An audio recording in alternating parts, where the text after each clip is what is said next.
Then you have so many religions, and these religions are all claiming that we are from that creator, and that creator have ascribed to you this specific purpose, right? So Islam is one of those major religions in the world, and what I would say is that you should investigate these different religions with an objective criteria, right? So when you're reading, have you read any other scriptures? A bit of the Bible. A bit of the Bible, just a little bit, yeah? So what do you think about what you've read? I think it's the message of love and... Okay. Have you read the Old Testament or the New Testament? Which one? Yeah, exactly. Okay. Because there is love here and there is no love here, right? Yes. I think that the message of love is universal in religions, and that I believe in. But the other stuff... Okay. But do you know there is a very, very beautiful verse in the Quran? It says, do you believe in parts of the book and disbelieve in others? Yeah. And this is actually addressing the Jews and the Christians. So he's saying if I believe in a creator, then I'm ought to follow whatever that creator ascribes. I have to be consistent, right? I cannot say I believe in God, but I will take this part of what God says, and whatever God says here, I don't like, right? So either it is from God or it is not from God. You agree with me, right? So you'd say, you agree or you disagree? I think you could take something that you think is true and some other thing that you don't think is... Yeah, of course. So based on what do you determine, you as a human being, as a subjective human, like myself that would be ignorant, we don't know everything, right? So how me as a subjective human being that doesn't know everything would be able to determine what is true or what is good in order for me to take and leave the rest? So what is your criteria to know what is good and bad? Your society? Sorry? It's functionality. What do you mean by that? Like, are you talking about utility? Yes. Okay. So something is good because it does... Something is good because it helps you, like, there is no good or bad, it's aesthetics. Okay. So now you're talking atheism, right? Because there's something called nihilism. No, I'll explain what I mean. There's something called nihilism, which is if you don't have a creator or a scripture, you're bound to believe in subjective morality, which would mean there is no morality, as you said.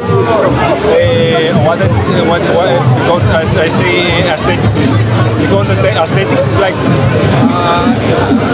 a feeling that you get that this is fine, I don't like this so much. Like, so are you the only one who has that feeling, or does everyone else have the same feeling? Everyone. So why do we disagree on laws? We don't disagree on laws? You don't disagree on laws. Like, every country has its own laws and has its own... Nobody cares actually about laws. Like, what do you think about drinking alcohol? I'll give you an example. What do you think about drinking alcohol? if you want to drink, No, but is it good or bad? You're just talking about morality. No, I didn't talk about morality. I talk about... No, I'm asking, is it good or bad? I don't care about morality. You don't care. But do you agree there is morality, whether we care or not? No. So there isn't morality. So if I eat my baby on breakfast, that's not really a bad thing to do. If I rape a woman, that's not bad. I say that however bad the sentence sound, in another context, it could be good. Eating your baby in breakfast, in what context would be good? If you're a spider and you eat your baby, but we're not spiders, we're talking about human beings. In what context eating my baby in breakfast is good? No context, right? No. Like there can always be a context because it's fantasy. Like you could say whatever you want. You could say that your baby will spawn 1,000 Hitlers if you don't eat it that way exactly. We can make a scenario here. Give me a scenario. No. Eating my baby in breakfast. Okay. I'm waiting. I'm really interested to know in which scenario would it be good. What? In which scenario would it be okay? I'm not trying. By the way, look, I'm not trying to trap you. I'm trying to make you understand that what you're saying does not make sense objectively, right? Like you have to eat it for breakfast because if you don't, you have a terminal disease that you'll die, and for some reason you know that this baby is going to be... Even if I'm gonna die, it does not justify eating a baby. Really bad. Like if your can you imagine the feeling of killing a baby, an infant? If your baby was Hitler and Stalin combined, and the only What was he? If your baby How would you know that? it's not about what I'm trying to say is not about how would you know this. Don't you believe you should have the right of just trial, even if you're going to end up to be installing? If we know that, shouldn't we have a way in trying to help that individual to not grow up to become that thing, rather than eating the baby? He's not stalling. He has a terminal disease that is spreading around, and the only. So why would I eat him? Because you don't have any other way of cleansing his body. I'm giving you the scenario. Cleansing his body by eating him. Yes, if you bury it, the worms will eat it, and then they will become cursed. So the only thing you have to do is you have to eat it. Look, what's your name? Nick. Okay, look, Nick. Let me tell you this. Ignore all of this. Ignore all of this like fairy tale scenario that you brought forward. I'm saying if this was not the case. I'm saying if this was not the case. Normally, if I decide to eat my own baby, is that good or bad? Statistical reasons are not reasons. Sorry? Statistical truths are not actual truths. I'm not talking about statistics. I'm saying in a normal situation where you don't have that scenario that you. There's no normal situation. So there's no situation where it does not. Every situation is really distinct, so you cannot predetermine. Okay, let me give you an example. Right now, if you go and beat up a lady, an old lady walking by, so you're just walking by and you just decide to beat her up. This is the scenario I'm giving you. Is that action you did bad or good? I don't know. It depends on the lady. Depends on the lady. Situation. Really depends on the situation.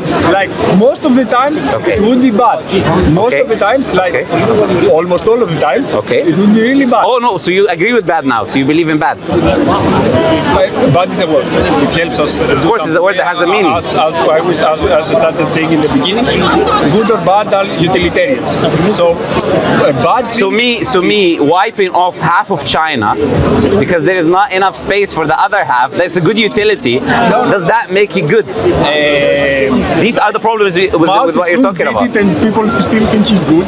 No, do you think it's good? Wiping off half of the population? No, but there are. Why? Why do you think it's not good? Because that was stupid, actually. Because what? Because it was stupid. Why? Why is it bad? No. So it's not bad. I believe it's bad. I'm trying. Why? Because it's stupid. Why is it stupid? Why Mao Zedong is stupid? They have a justification, rational justification. They say we don't have enough space. There's so many human beings. We want to get rid of half of them in order for us to keep. So they would argue this is not stupid. It's actually genius. So based on your worldview, why is that action bad? If you follow utility and you believe that utility equals good or bad, you would have to accept. By the way, these are problems. Why do we? Or let's say rational problems. What we're trying to find is what is the cause that is moving us. No, that's not what we're trying to understand whether there's objective or subjective morality, and how do we determine whether why do we care if it's subjective or objective? We care because this is how we function as human beings. Before doing an action, I have to determine. It's your drive. It's what gives you drive, right? It's not about drive. It's about understanding rationally as a human being. Before doing a specific action, is it good or bad? If I don't have morality, then me pushing you right now or me harming this person is equal to me being good to him. Why do you want to do something? Sorry? Why do you want to do something? I'm giving a hypothetical example. I'm saying if there is no morality. Out of what is it that sparks you to do something? Before you judge if it's good or bad, you have to have a model. You have to before you make any action, you have to determine whether it's good or bad. Before she came here today, I'm sure you had this idea whether it was good or bad to come here. Before we have this discussion, you're trying to think, is it good or bad? I'm actually thinking right now, is it good or bad to have this discussion? Where does want spawn from? Sorry? Where does your need, your want to For me being human, my instincts are God-given by the Creator. They're within me. And they are the ones that drive me to move and make actions. So that's the answer to your question. Yeah, have fun. No, but still you have not answered the question. Have fun doing that. Okay, sure. So what I was trying to make, the point I'm trying to make is this, bro. If there is no objective morality, life becomes absurd, which is why what I was trying to demonstrate to you is that you eating your baby in your breakfast or you have an intercourse with your own mother becomes a normal thing because there is no right or wrong, right? And that's the problem today with liberalism and the Western society. Things have changed. Like if you go back 50 years ago or 80 years ago, right? Things which were right or wrong completely changed today because of this idea that there is no really right or wrong. So I can do whatever I want to do to whoever I want to do. But what we say as Muslims, it has to be objective morality. It doesn't come from my opinion, because I can be wrong and you can be right, you can be right, I can be wrong. It doesn't come from us who are limited human beings. We say it has to come from the source of goodness, the one who created us. If I made this bottle, wouldn't you agree that I would know about this bottle more than any other human being? Because I made it, right? So we say if the creator created us, he would know more than anyone what is good and beneficial for us and what is bad and what is harmful for us. That's why when you create something, you give a manual, and within that manual you say, okay, don't do this or do that, to preserve that thing or to do good to it, right? So we say the Quran is equivalent to that manual that you give when you create something. How do you say? Quran. There is a Arabic letter that will be hard to say, which is qaf. Quran. It will be hard to say because you don't have it in English. I am not English. Yes. Like English. You're Spanish? Where are you from? Italian? Greek. Okay. Sure. So even in Greek you don't have that letter as well. You have like 4 X's. Okay. Kha is different than qaf. So in Arabic it's very, Arabic is a very exotic language, right? There is a lot of, I would say, letters that they don't exist in other languages, That would be very unique. Greek as well. Greek is a very interesting language. Yeah, that was a great conversation. Yes, so give the Quran a read. Give the Quran, I'll let you guys go, no problem. Give it a read and understand that we believe in one creator. Yeah, no problem. That we believe in one creator that created us. That creator is the one who gives us purpose, because it makes sense when you create something, you give it a purpose. And within the Quran, there is the good, what to do, which is good, and bad, what to avoid. And this life is a test. Whether you will do the good and avoid the evil, or be like Satan and do the evil that the creator told you not to do, right? It's as simple as that. It's a very basic idea. So read the Quran. If you have any questions, please come back. You have to trust that God knows it all. It's not trust. It's looking at the universe is evidence for that. When I see a universe that is full of power and full of intelligence, you need to be something beyond comprehension to create the universe. So I know that the creator is like that. It's not just that I trust him. If you look at God created everything, every living creature, it makes sense that he would know everything. Absolutely. If we are very, very small within this universe, we're nothing. In comparison to this vast, magnificent universe that has laws and planets and stars and galaxies, whatever created that would know what is best for me without a doubt, right? So it's not a faith, it's a reality, we would say. We know that the creator knows better than us. Yes. Does that make sense? It makes sense, but it's so difficult because we were made many years ago, kind of being like animals. How do you know that? Science. Where does science agree, have consensus upon this idea? You're talking about evolution, theory of evolution, right? Now, theory of evolution is not something that is agreed upon by every scientist on earth. There's a group of scientists that are called creationists, right? There's a group of people who try to harmonize between religion and evolution. And there's a group of people who are hard materialistics who believe in the theory of evolution. So us, as humans, we don't believe that man evolved from a common ancestry with monkey and he was a fish and he started. We don't believe that. In fact, I would say to believe in that is just like believing in a fairy tale. But for example, let me ask you this: how did the first creation or the first entity or the first cell come into existence? According to evolution, even it's called abiogenesis. Yeah, if you go back this way, how did we have the first? That's the point. No, but they believe there was a thunder that hit the sea and billions of years started becoming a cell all of a sudden, and that cell started multiply and then becoming a fish. That is so ridiculous to believe, I would say. If you compare it with any other kind of worldview, it would be very ridiculous to believe that, right? But still people believe it because just someone called, as you said, it's called the scientist told them about it. We, as Muslims, are very skeptical. We would look at the evidences, right? We would try to see whether something is true or false based on its evidences, not based on what people tell us. Does that make sense? the book is written by people. Which book? All the books are written. No, there's a difference between writing something and it being authored by the creator. So we're talking about authorship. I can write something that a genius told me about. Do you agree? Yeah. That does not take away from the fact that this work is genius, because the one who told me to write is the genius, right? So we're talking about the authorship. The book is authored by the creator, so it's irrelevant whether it's written by the creator or not. That the Quran were instructed by God. The people who wrote the Quran were instructed by the Prophet who told them exactly the words of the Creator. Which one was that prophet? We believe Prophet Muhammad is the last and final messenger, Yes. but we also believe in the other prophets. So we believe in Jesus, Moses, Noah, and Abraham. But we believe Prophet Muhammad ﷺ is the last one in the line of these messengers. Peace be upon them all, right?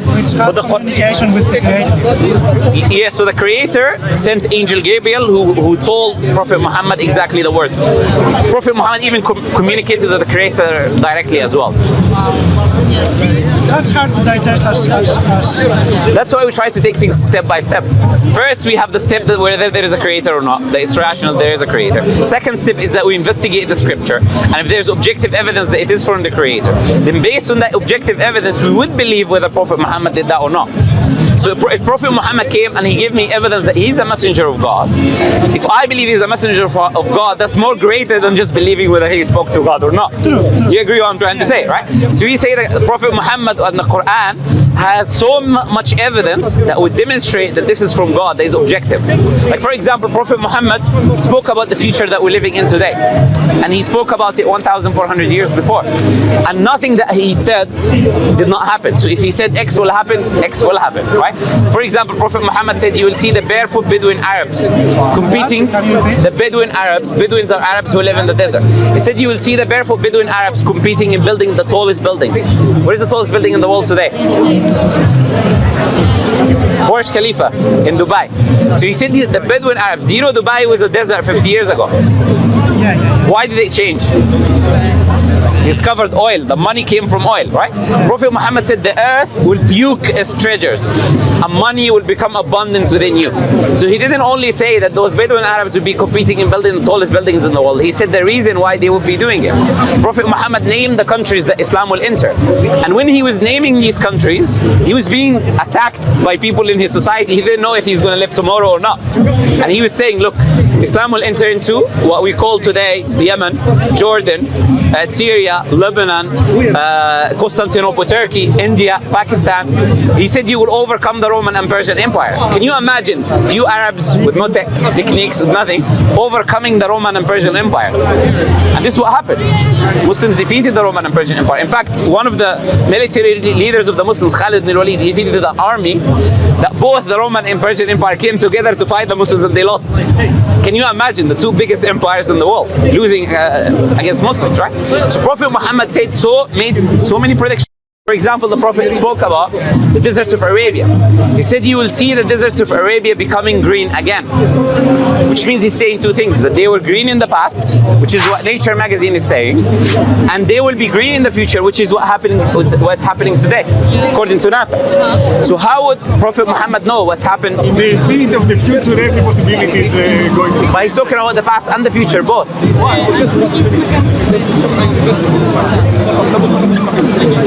We have to go. Yeah, I'll let you go. I'm sorry. I'll let you go. It was nice talking to you. And read the Quran. Yeah, read the Quran. If you have any questions, please come back, you know. Nice talking to you. Sorry to take too much of your time. No, it's okay. There's no problem. There's no problem. See you guys. Thank you.